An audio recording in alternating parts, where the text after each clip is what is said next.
city down to a grinding halt. It's mind-boggling what you see. From where I'm standing, there's not going to be a power line here tomorrow. These people need power to stay alive. We have the red. Total write-off. We're going to have to go in for an emergency landing. Repeat, emergency landing, over. Oh my God, they're not going to hold.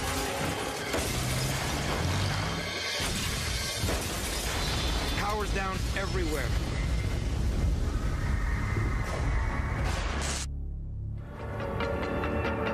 Montreal, Canada. Its 3.5 million inhabitants are used to extremely severe winters.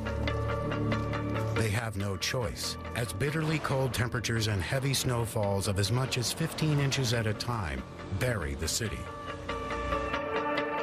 This city knows bad weather.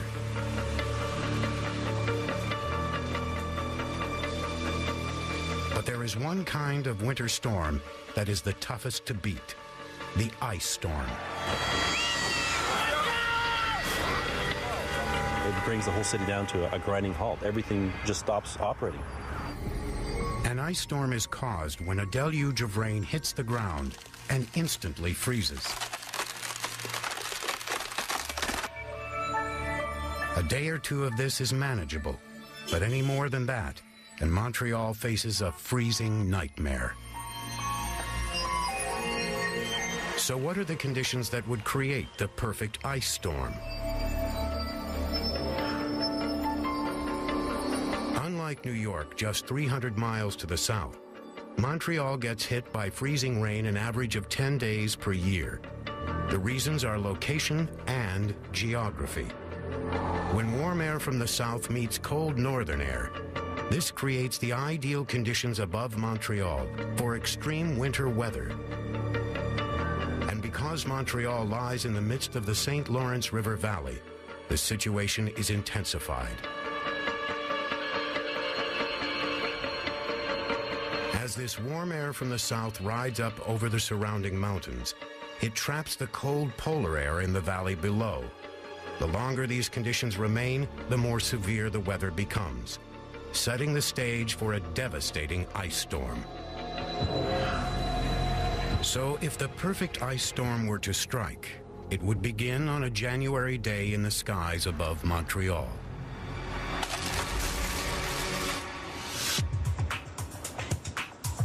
It's 5:30 p.m., and freezing rain has begun to fall on the city streets as the dash for home begins. And what everyone wants to know is how long will the storm last? Even a few hours can make the difference between this being an inconvenience or a crisis.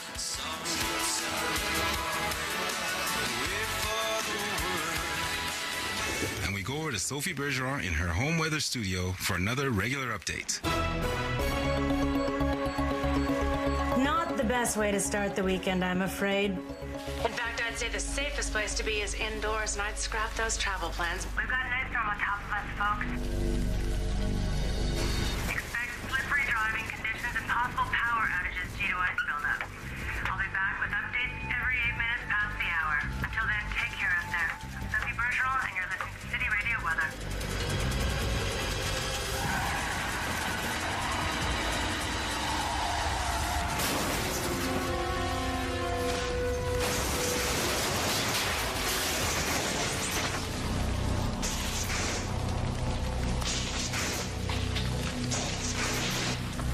Look, I gotta get back home and do a quick turnaround. I promised the family I'd be up at the cabin an hour ago. Hold on, I gotta call you back. Everyone out on the slick, frozen streets is in danger.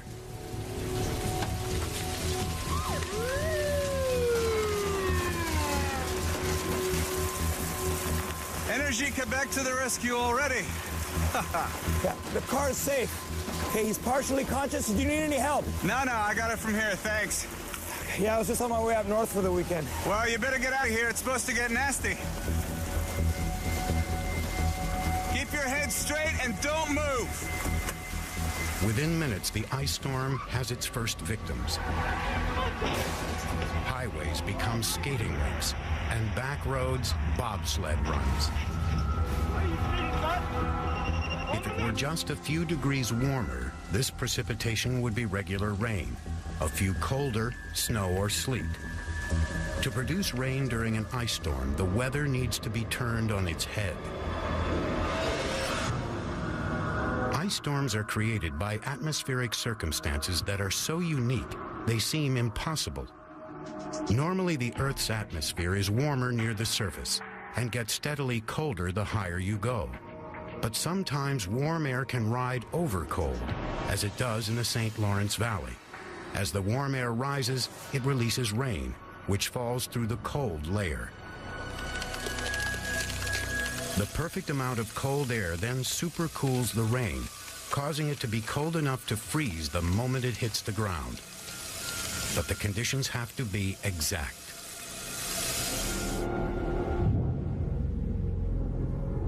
Outside the city, the first wave of freezing rain has begun to coat the trees. The result looks more like a picture postcard than a deadly storm. But it's a sign things could get worse. Dad, I didn't think you were coming. Oh, it just took a little extra longer because Mom packed so much stuff. Oh, sure. Blame it on me. Oh, let's see. Give me something very heavy. Oh, no, it's not so bad. Oh, it's so bad. It was raining all day today. Yeah, back in the city, too. In 1998, Montreal suffered the most disastrous, tragic, and expensive ice storm in recorded history.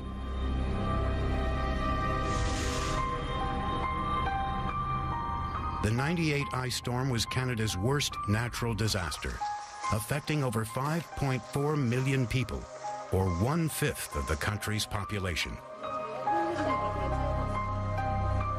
During the ice storm in a 5-day period, we had 80 hours of freezing rain that produced 100 millimeters of ice. That's a lot of ice all at one time. The storm blanketed an area larger than the state of Florida, 120 miles by 600 miles. 100,000 people took refuge in emergency shelters, and 16,000 troops were called up to support emergency services. Over 5 days, multiple layers of ice built up because of the relentless freezing rain that weighed down everything it touched. Eventually, the city's infrastructure began to collapse. 4 million people lost power, and tragically 28 Canadians lost their lives, some due to hypothermia. If the ice storm of '98 had lasted any longer, no one knows how the city would have continued to cope. It's day 2, and the question on everyone's mind now is, what will they do if this storm is worse?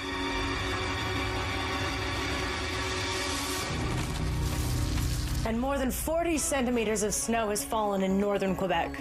Here in Montreal, we continue to experience areas of freezing rain. And for those of you who were around during the '98 storm, there's an uncanny resemblance between then and now. Let's just hope she doesn't stick around for as long. I'm Sophie Bergeron, and you're listening to City Radio 700. Ice storm rain looks like normal rain, but it's quite different than that.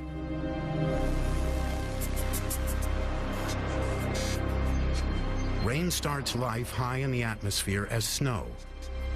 As a snowflake falls and reaches warmer air lower in the atmosphere, it melts, becoming a raindrop. When the raindrop reaches the cold layer of air trapped in the valley below, it starts to cool again as it continues to fall, but not to the point of freezing. Instead, the falling water drop enters a rare and unusual state, where it becomes cooled to below freezing, yet remains a liquid. This is no longer just a droplet of water. It's a smart bomb, primed to freeze anything it touches that's below freezing. Now, if it hits the ground as liquid on a cold mass, a tree branch, a telephone pole, wires, it will freeze instantly into ice. One drop of water turning to ice in an instant is the start of a deadly cycle. Billions of supercooled raindrops falling for hours at a time will soon build up layers of ice that will keep growing. Coming up, the storm tightens its icy grip and threatens the most vulnerable. Mrs. Wilson. Next on Perfect Disaster Ice Storm.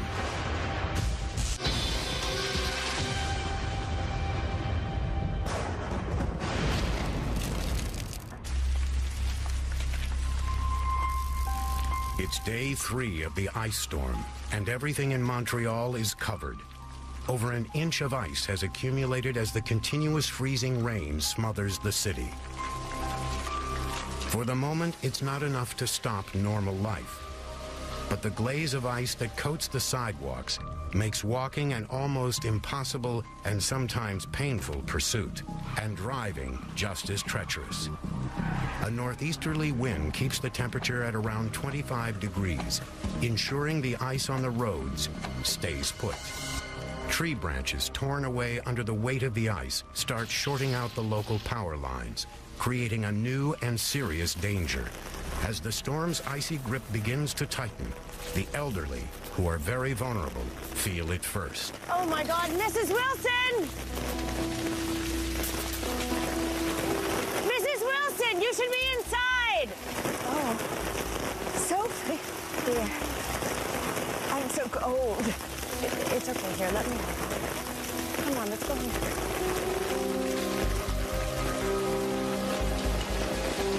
Okay, we're almost at the steps. Are you okay? Yes. Here we go. By the end of the 3rd day, the storm has taken a firm hold on the city. I hope the worst is over. Me too.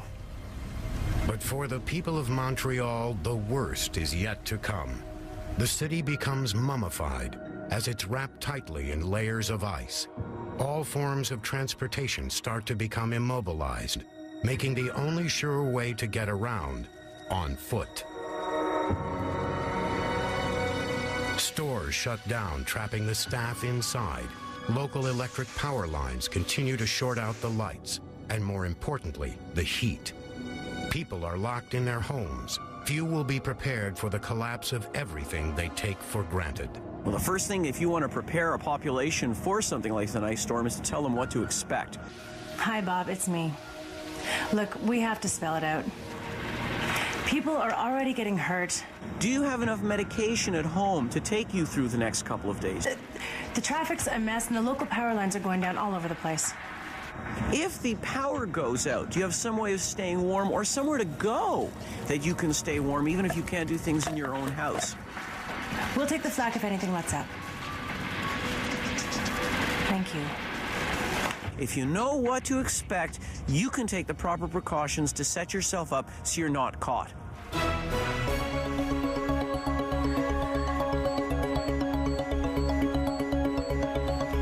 Good evening. I'm afraid the ice is building everywhere on just about everything. It's tough to forecast something of that magnitude, especially something that goes on that long. The Champlain Bridge is closed and many roads are blocked, so please don't drive unless it's absolutely essential.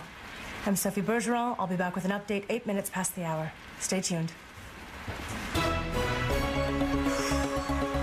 While the ice continues to strangle the city's infrastructure, those who know how to get by without the conveniences of modern life will stand a better chance of getting through this disaster. The ice looks a little thick, no? Yeah, well, if the branches get any lower, we're gonna have to knock the ice off. But for those who must rely on technology, life is about to get a lot worse. By nightfall of day 3, over half of Montreal's annual total for freezing rain has fallen. The temperature is dropping as frigid night air funnels down from the Arctic. Most people are now hunkered down, hoping that the electricity they need to heat their homes holds out.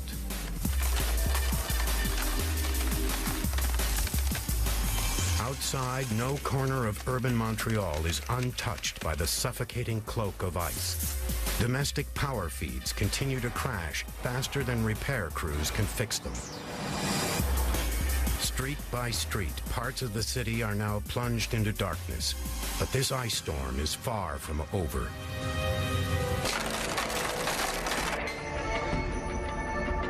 Four days later, the ice storm shows no signs of moving on anytime soon. It is intensifying. With more power outages, people are desperate to keep warm. There's a run on the stores. Any type of heating fuel is up for grabs. Coal, gas, even disposable barbecues. Tragically, these makeshift heating methods will potentially bring on a different set of problems as the storm persists. Firewood becomes the new currency, the most valuable commodity of all. Supplies dwindle in the local stores as residents stock up. Although bouts of freezing rain pass over Montreal more than 18 times each winter season, the city lives in fear of the ice storm that never leaves.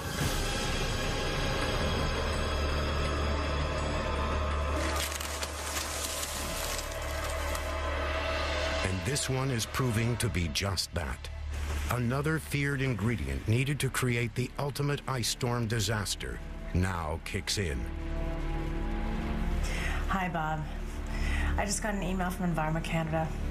That ridge of high pressure over the Atlantic isn't going anywhere, which means neither is the system above us. It's stalled, with more ice storms to come. It's the worst possible news.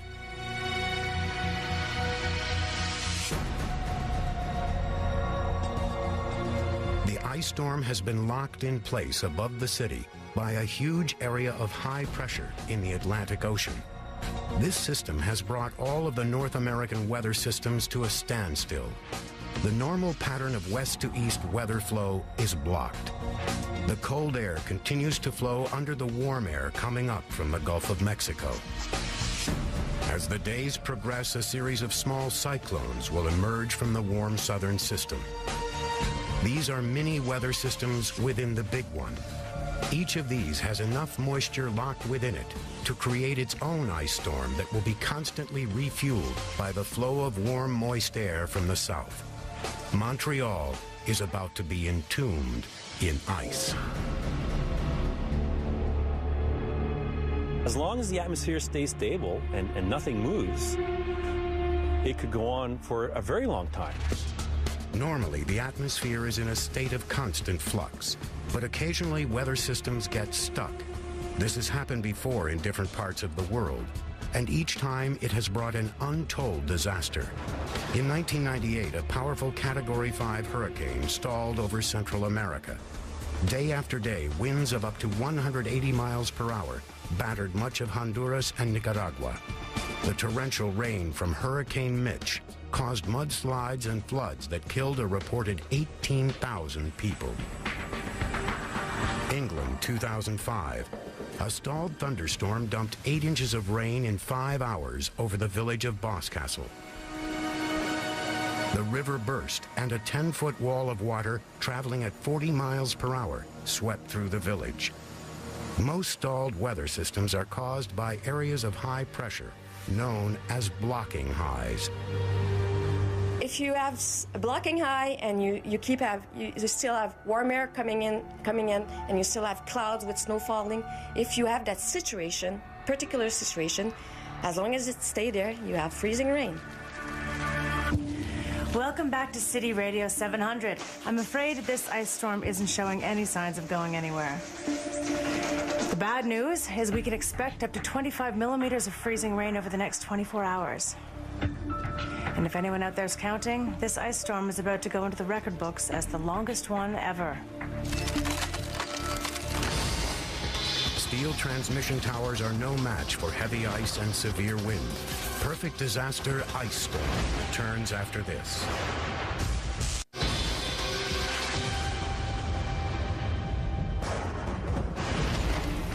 By the end of day 4, Montreal is weary. The sheer weight of the ice from this storm is crushing the remaining cables and utility poles, causing them to collapse. 1 million people are now without power. By the 5th day, the city looks like a war zone. Hospitals and community buildings quickly fill up. Broken bones and fractures are now increasingly common as people struggle to get around. The homeless, the elderly, and many without heat or food come to the shelters for sanctuary.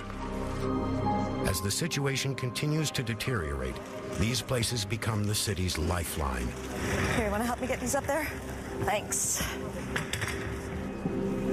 But even their emergency power sources can't last forever.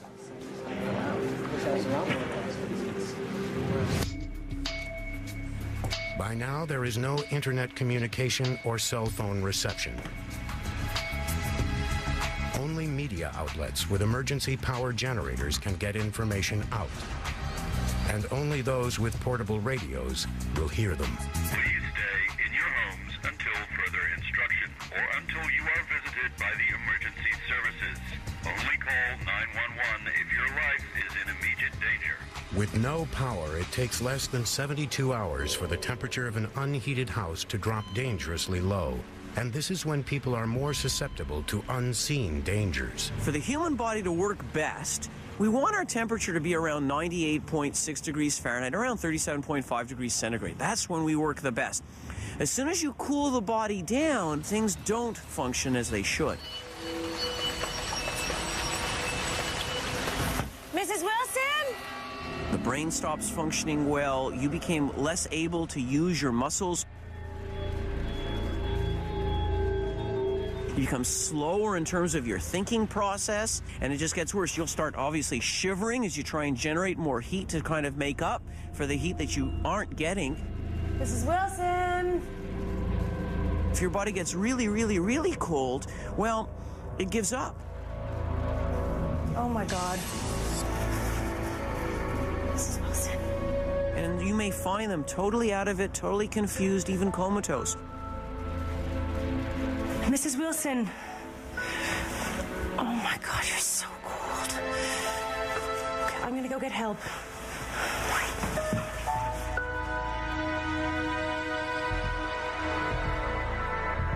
The body works strangely as it cools, at first restricting all blood to its extremities, hands, feet, then legs and arms. The warm blood is kept in the core of the body for vital organs like the heart, lungs, and kidneys. This is what saves many people from hypothermia. But when the body cools further, the brain can become seriously dysfunctional, and the body sends out a message to the blood vessels to open up, encouraging a flow to the extremities. This is the most dangerous stage.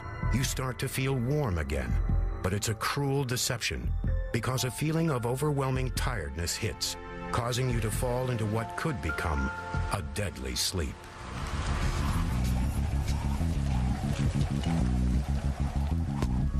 With a large percentage of the population holed up inside their homes, they are now also exposed to another very different kind of killer. In the ice storm of 1998, more people were killed by carbon monoxide poisoning than by hypothermia. Where'd you find him? His living room. He'd been heating it with a portable barbecue. Nice and warm. Okay, he's probably gassed himself by accident. Carbon monoxide poisoning. How are you doing? You probably got a lungful when you were taking him out of the house. I'm all right. Just a little headache. That's the first sign. Have a seat over there. Poisoning with carbon monoxide tends to affect the brain and the heart first. So people become confused, dizzy, nauseated. They don't feel right. And it can go all the way to inducing coma, someone passing out, falling to the ground, maybe even seizing. The biggest killer in an ice storm is fire. Fire takes more lives and destroys more property than anything else. Blazes break out across the city as people burn anything to keep warm, many times without thinking of the ramifications. Attempts to put out the flames by firemen are often futile as the water freezes on contact. Next on Perfect Disaster Ice Storm, Montreal braces for the worst as the city's lifeline crumbles.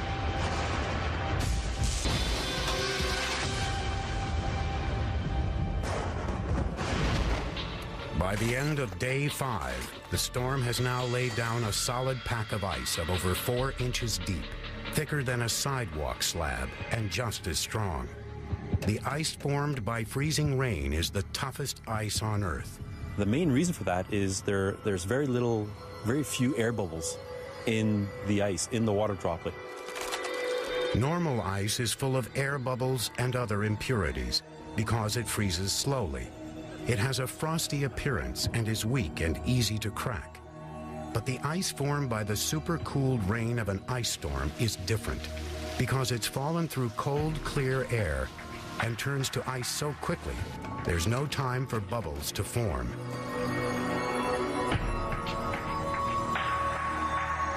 Ice formed during an ice storm is also the heaviest.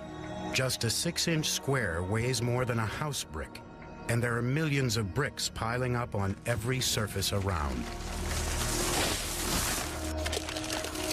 Once the ice layers reach over 4 inches deep, their sheer weight threatens every major structure. And there is nothing more important to a city in crisis than the giant steel transmission towers that bring its power.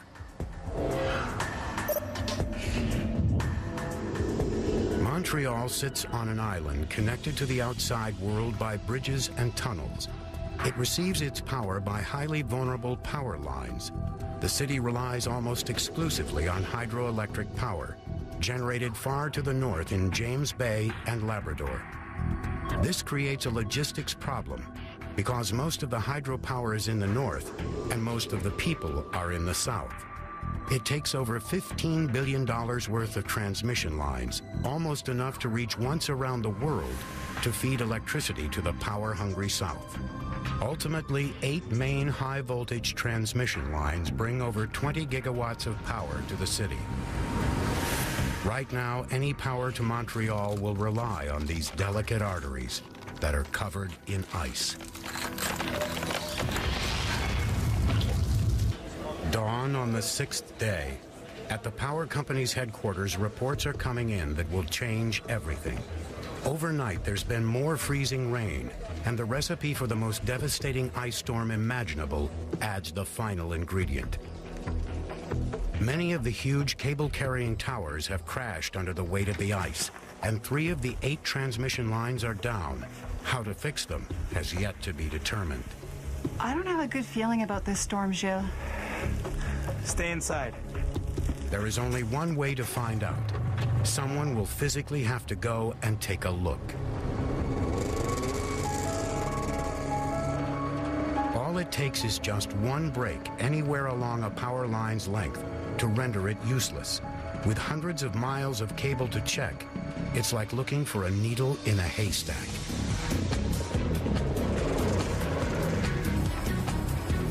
The best way to do this is by chopper, but in these conditions, it's a big risk. Helicopters can't fly in freezing rain. Their only hope is that a new downpour doesn't start while they are in the air.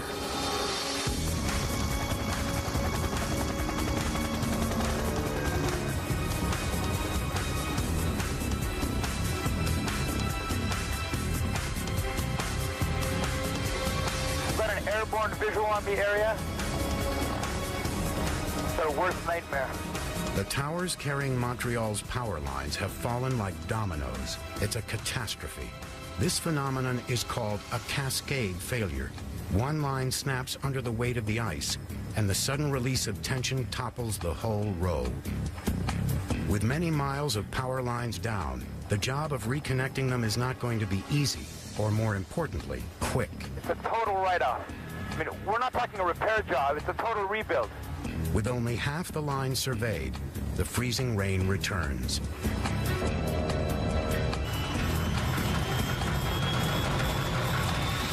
Check that, Control. It started raining again. We're freezing up. We're going to have to go in for an emergency landing. Repeat, emergency landing, over.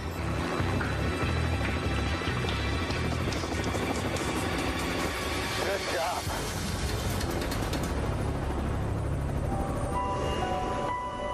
In the first days of the storm, Montreal's 2 airports battled to stay open. But when the freezing rain refused to let up, the glaze ice overwhelmed the de-icing crews. Commercial aircraft normally fly above freezing rain and are designed not to be affected by it. But if the runways cannot be cleared, they can't land.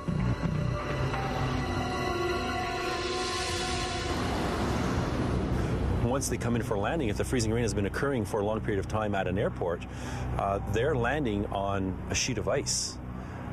How are you going to stop a 747 on a skating rink?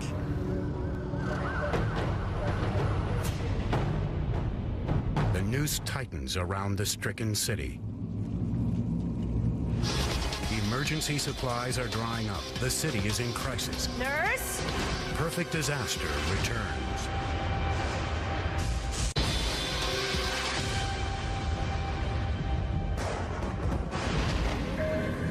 The freezing rain has spread over an area of 70,000 square miles, taking out towers across the entire region. One by one, 6 of the 8 power lines that feed Montreal have collapsed. The last line into the north of the city is groaning under the extreme weight of ice, and one ice-laden line hangs on to the east. Each cable is now carrying weight over 10 times its design load, the equivalent to a person hanging on every 10 feet. Montreal's only remaining lifelines are at the breaking point. Once those lines go down, they're their main trunks that brings life to the city. And once you lose that line, and it brings the whole city down to a grinding halt. Everything just stops operating. The power goes out. A major urban center is in darkness. It's a very eerie feeling to be traveling through the city with no one in it. The city is under siege, but now the supply of electricity is so limited that power companies, in an act of triage, have to cut off the last remaining domestic users, conserving what they do have for essential services.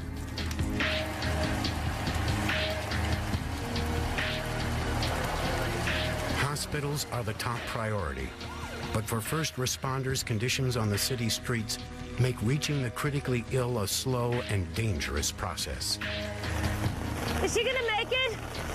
Her pulse is weak and slow. She's severely hypothermic. If she can hang on into the shelter, she's got a chance. I'm coming with you. I'm the only one she's got.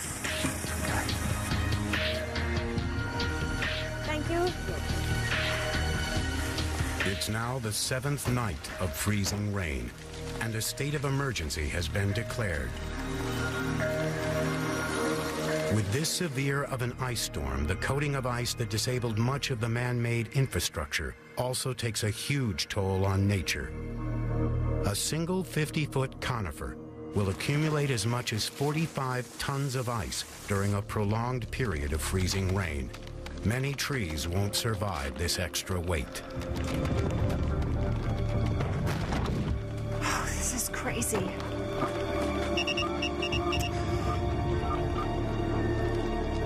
It's okay, Mom. He knows where we are, and we're safe. But where is he? It was only meant to be a 1-hour inspection flight.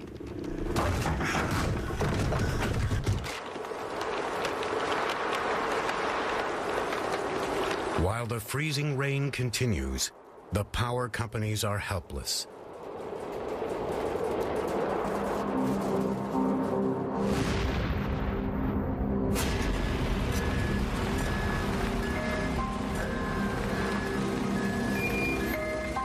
Now only the hospitals and shelters show signs of life.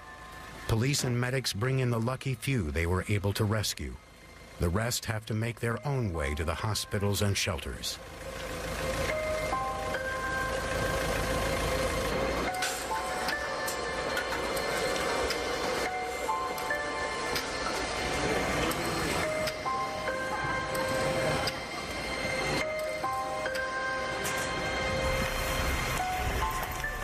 She's very lucky to have had such a good neighbor. No. I should have known this might happen the minute the power went out. She's here now. We're warming her up slowly with a heated IV. Emily's her dad. Where on earth are you? Still in the field. We got a little stranded. They found us. We'll be okay. So the power's working? The phone system is back up? No, babe, power's down everywhere. Hello? Michelle? Gilles? Oh, we've lost him. The telecom network has now failed, even at the emergency level, and the first responders are losing their battle. 30 people have been killed in house fires, and 9 from falling ice. Thousands in the city's shelters are suffering burns, breaks, and disorientation. And overcrowding is quickly spreading diseases like influenza and gastric flu. Look, we only have 3 IV sets. Well, that's not enough. Well, it's going to have to do. That's all we have. Medical and emergency supplies have dried up because all the bridges and roads into the city are closed. Trucks can't get in. Evacuation of the critically ill and injured off the island is not an option because no one can get out.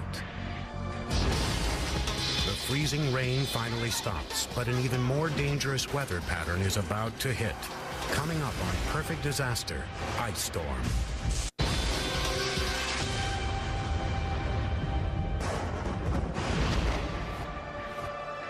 Montreal is in the midst of a massive ice storm, and its residents are becoming desperate. 20,000 troops have now been mobilized to deal with this disaster. They are the only people with transportation and technology tough enough to work in these conditions. They work around the clock, delivering fuel for emergency generators and clearing the debris from roads. But they struggle to fix and maintain the failing utilities and have little impact on the wholesale collapse of the infrastructure. Their presence on the streets, on the other hand, has a reassuring effect for a population with little hope and presently no escape from the persisting ice storm. Then, on day 7, in the late afternoon, the weather that has gripped Montreal for nearly a week begins to change. The temperature starts to rapidly fall, and the freezing rain begins to turn into snow. The snow signals the end of the ice storm. Your storm is over.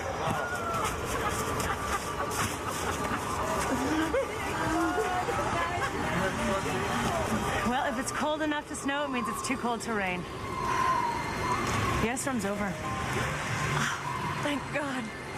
It's over.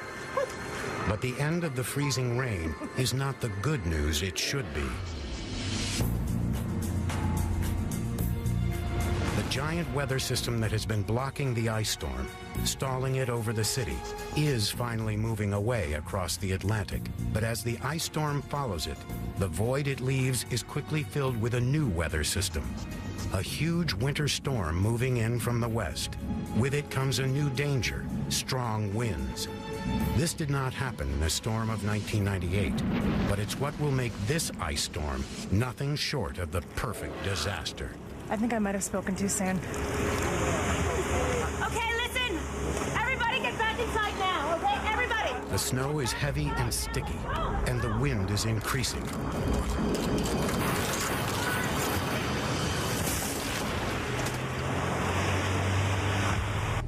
Now the giant towers that have held out against the ice face their final test.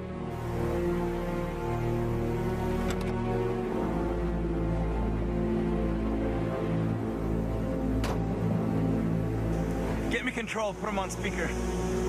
Hey, Shield, the news from up north is they've got one line left standing. Power off from Beta looking down with you. Well, Alpha just cascaded into the sunset. We have to save Beta before it goes the same way. We've only got 2 options left for de-icing, and both are so risky, we're going to have to wait for port approval tomorrow. From where I'm standing, there's not going to be a power line here tomorrow.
a miracle can now prevent the final row of towers into the city from collapsing. In a last desperate bid to save the only power line left, the energy companies literally take matters into their own hands. Now that it's clear enough for choppers to fly, they take up some men willing to try a dangerous method to dislodge the ice from the cables.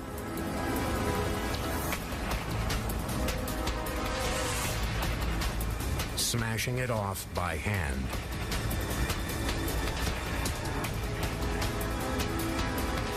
But hovering beside a 200-foot ice-coated tower could not be more risky. Already on the verge of collapse, one false move could cause a devastating cascade of towers. This daring operation will take many hours. There are only a few remaining miles of ice cable to clear. If they can do it before the wind blows them down, they will have saved Montreal's last lifeline.